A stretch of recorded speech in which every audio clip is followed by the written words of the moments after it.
Welcome to the Deep Dive. We dig through stacks of info to pull out the key nuggets, helping you get informed with sometimes surprising facts and insights. Today, we're getting into something really profound. Addiction. But maybe not how you usually think about it, just as a substance thing or about willpower. Our mission today is to explore how really all addictions are fundamentally thought-based, how they spring from our internal states, our patterns of mind, and what that actually means for real healing, for genuine self-empowerment. Yeah, and we've got some fascinating material to unpack here. There's this really compelling YouTube source discussing Carl Jung's original insights on addiction. It properly challenges the standard view. And we're also looking at another source about thought shift initiatives. These use nudges to promote healthier habits. So two quite different angles, but maybe connected. Right, so let's try and look beyond the surface level. What if addiction isn't quite what society tells us? What if it's not some kind of weakness to feel ashamed about, but maybe a powerful message, albeit, a misdirected one coming from deep inside your own mind? This deep dive, I think it promises to uncover some, maybe eye-opening, perhaps even challenging truths about our inner world and how that shapes the choices we make, even our compulsions. So this Jungian source, it just flips the script right away. It says, addiction is not your enemy. It is your messenger. Now, that's not just a catchy line, is it? Not at all. It completely reframes the whole thing. It suggests addiction isn't just random bad luck or bad choices. It's more like a misdirected search for wholeness. That's the core idea. A search for wholeness. Wow. Exactly. The argument is that someone caught in addiction isn't just, indulging. They're actually trying, often blindly, to solve a problem of the soul. It really makes this powerful case that it's not about morality, not just physical dependence either, but it's a symptom of a deep internal imbalance, maybe a split within the self. It really comes back to that thought-based struggle, that internal conflict. And this next bit, this really challenges the common wisdom, I think. The source says you're not actually addicted to the substance or the behavior, like screen time or shopping maybe, but you're addicted to the feeling it gives you, or maybe more pointedly, to the part of yourself it helps you silence. Right. So the example given is an alcoholic. They don't just crave the drink itself, but perhaps the forgetting or the silence of guilt, maybe stilling that inner critic, that release from the unbearable weight of being oneself. Yeah. It really pushes you, the listener, to ask what in you is crying out to be seen. And that's where it gets even deeper. This source describes every addiction as an unconscious attempt at initiation. Initiation, like a ritual. Sort of, like a desperate try to go through some profound transformation, but without any guidance, without real meaning. And so it just becomes destructive instead. And there's this really striking detail they mention. The Latin word for alcohol, spiritus, it's the exact same word for spirit. Wow, I didn't know that. Yeah. And the source isn't just saying that's a coincidence. It suggests that deep down unconsciously, someone reaching for alcohol might actually be searching for spirit, for connection, for the divine, even if they have no idea that's what's happening. So it's a spiritual thirst, in a way.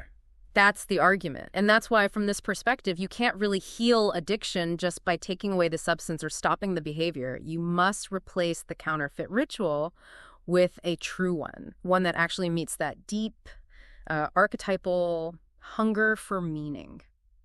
Okay, so if addiction is this messenger, maybe a painful one, what's the message? What's it actually telling us? Well, the source points straight at the shadow. The shadow, Carl Jung's idea. Exactly. That part of you that's been, pushed away, considered unacceptable by your conscious self, your ego, stuff you had to suppress just to get by, maybe. But the shadow, it doesn't just vanish. The source says it waits, and it speaks in dreams and behaviors and suffering. Who?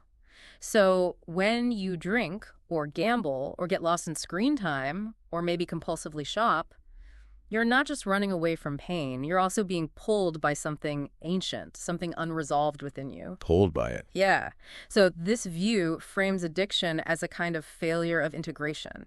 It's like your psyche is crying out for unity because your conscious mind and your unconscious are basically at war.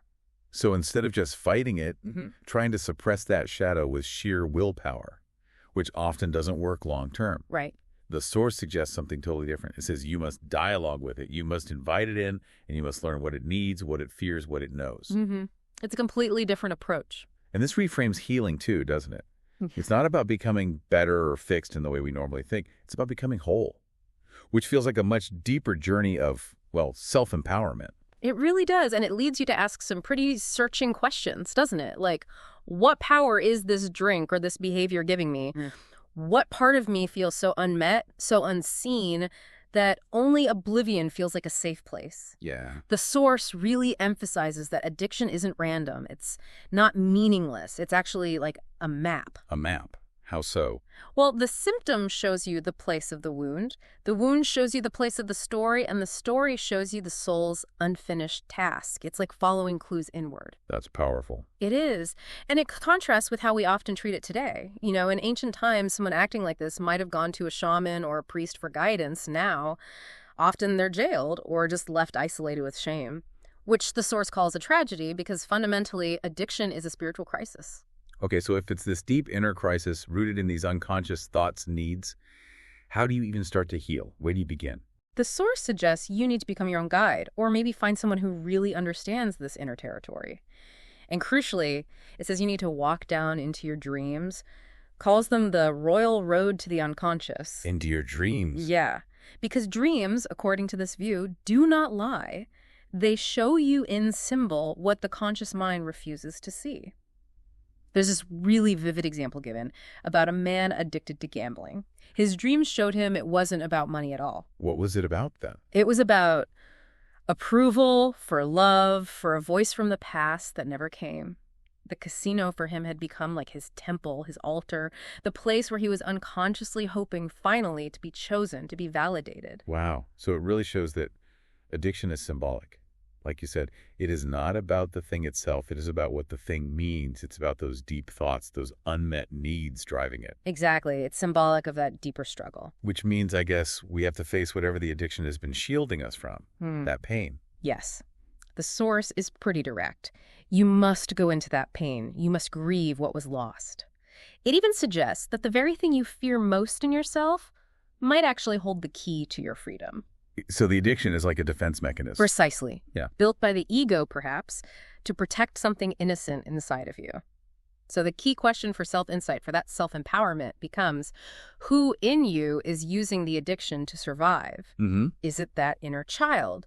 Is it some orphaned emotion like rage you were never allowed to express or grief no one helped you carry?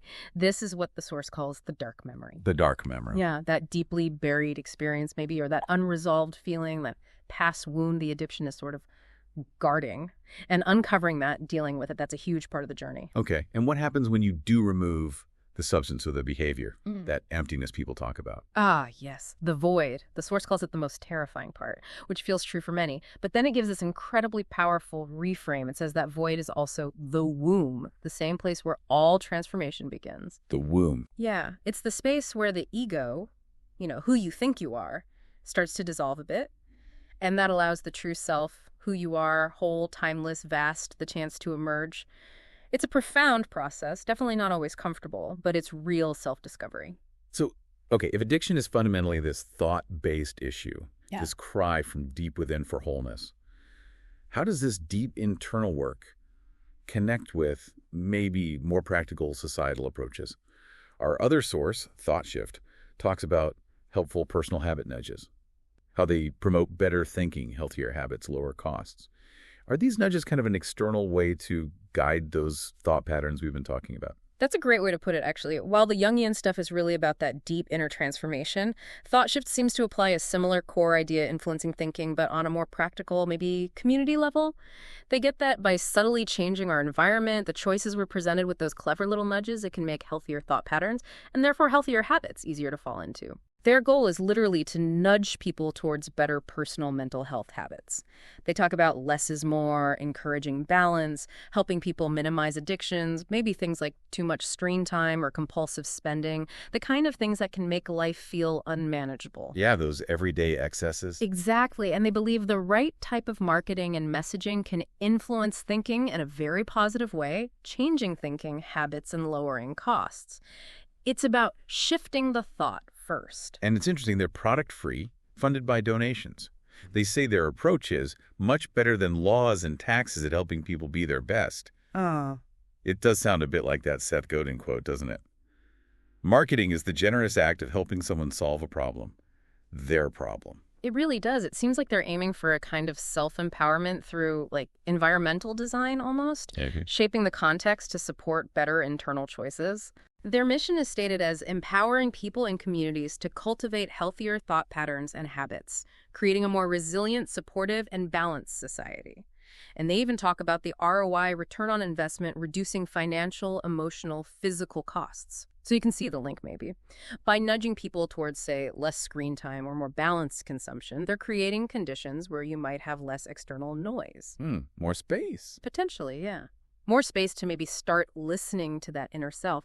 For some people, that kind of indirect support could make it easier to gain that self-insight needed to then begin facing those dark memories or unresolved issues that the Jungian source talks about. They're helping you be your best you by making the healthier path a bit easier to walk. That's a really interesting connection between the inner work and the outer environment. So bringing it back to that inner journey, what happens when the addiction, whether it's booze or screens or shopping, whatever makes your life feel, well, unmanageable, when that starts to loosen its grip? Right, when that feeling of unmanageability really signals something's wrong. Yeah.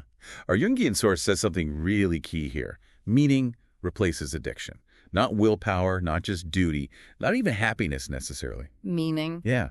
It's about finding what gives your suffering shape, what makes your story a myth, not just a tragedy. That sense that your life becoming unmanageable wasn't just chaos, but maybe a signal flare from your psyche pointing to a deeper problem. That concept of meaning is just so central because, as the source says, the soul cannot live on emptiness. And if there's no genuine meaning, addiction rushes in to fill the void, becoming a kind of substitute for initiation, for that real transformation we crave. A deep universal yearning. Exactly. That archetypal hunger for purpose, for connection, something sacred. Addiction isn't your final identity, the source insists. It's more like your chrysalis.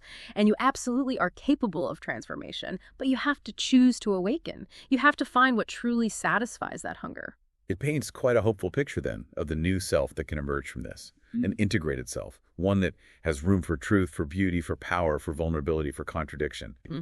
This, the source says, is the meaning of individuation, the sacred process of becoming whole. And it's realistic, too. It's not suggesting the struggle just vanishes overnight. The source acknowledges those old patterns. They'll still whisper sometimes. Right. But the difference is now you're conscious. You know the voice when it calls. You hopefully no longer confuse the wound for identity. Healing isn't about erasing the past. It's about building a new relationship with it, integrating those shadow parts. So the ultimate call to action, it sounds like, is to actually live this meaning you find, to align your life with these deeper truths you've uncovered, to live with depth, with kindness, with courage. Yes. And sharing your story becomes part of it, too, being the mirror for others that you might have needed once. Because, as the source says, we do not heal in isolation. We heal in relationship. Relationship to yourself, to symbols, and to other people. The core message, really, is that the self, that great archetype of wholeness Jung talked about, doesn't demand perfection. Not at all. What it cares about is that you are awake, that you are honest, that you are listening to your dreams, your body, the symbols that pop up every day in just small, ordinary moments. It's about staying awake to that inner conversation. So this deep dive, it really shows that addiction is so much more than just a habit, isn't it? Or a chemical thing. Absolutely. It's this profound spiritual, psychological journey, maybe even a kind of hero's journey, really, down into your own underworld to face whatever dragons, whatever thought patterns are lurking there. And that concluding thought from the source is just so powerful. You are not broken. You are becoming. And everything you thought was failure was really initiation. Addiction was not your ending. It was the dark womb of your beginning. Wow, that leaves you with a lot to think about. So maybe the question for you listening is, what part of your own inner abyss is calling out from the depths? And what true ritual, what deeper source of meaning might be waiting for you to discover? Something beyond that compulsion that might lead you towards greater consciousness. Something to ponder as you continue your own journey of self-discovery, perhaps.